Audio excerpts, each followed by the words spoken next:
Mais je dis simplement qu'il existe une organisation, même si c'est une coquille vide, qui s'appelle l'Union africaine. Il faut renforcer cette coquille vide. Parce que ce que vous ne comprenez pas, c'est que l'Union africaine, c'est un idéal pour lequel les gens se sont battus. Quand l'empereur Haïlé Sélassié lance l'idée, convoque les Nkrumah, les Jomo Kenyatta, etc., l'idée était de créer une véritable structure. Parce que l'Éthiopie venait de sortir d'une guerre. L'Éthiopie a mené 3 guerres contre des puissances étrangères.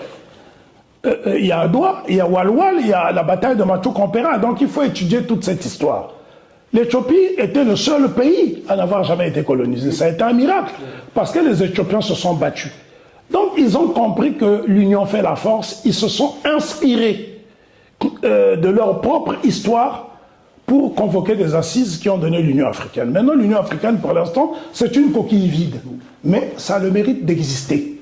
Vous remarquerez qu'il n'y a jamais eu de coup d'État au niveau de l'Union africaine. À chaque fois qu'un président, en exercice de l'Union africaine, son mandat expire, il cède vite la place parce qu'il n'y a rien à voler, il n'y a pas d'enjeu, il n'y a pas de pouvoir en fait. Il faut renforcer le pouvoir au niveau continental. C'est ce qu'on appelle le panafricanisme, parce qu'il faut des pédagogues pour expliquer le panafricanisme. Les gens ne savent pas ce que c'est.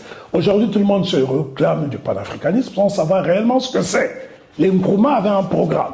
Si vous étudiez l'histoire du Ghana, Nkrumah a mis en place des centres d'excellence, des pôles d'excellence. Prenez le cas du barrage d'Akosombo.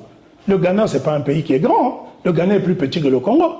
Mais quand Nkrumah lance le barrage d'Akosombo, c'était pour permettre à des pays voisins qui étaient enclavés comme le Burkina Faso, le Niger ou le Mali d'avoir accès à l'électricité.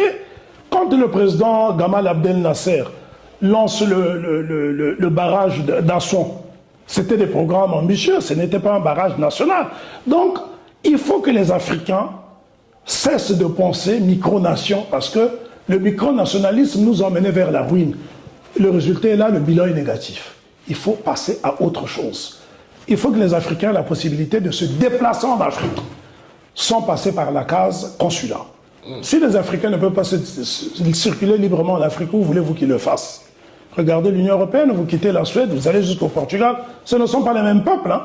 Les Vikings, les Portugais n'ont rien à voir culturellement, même physiquement.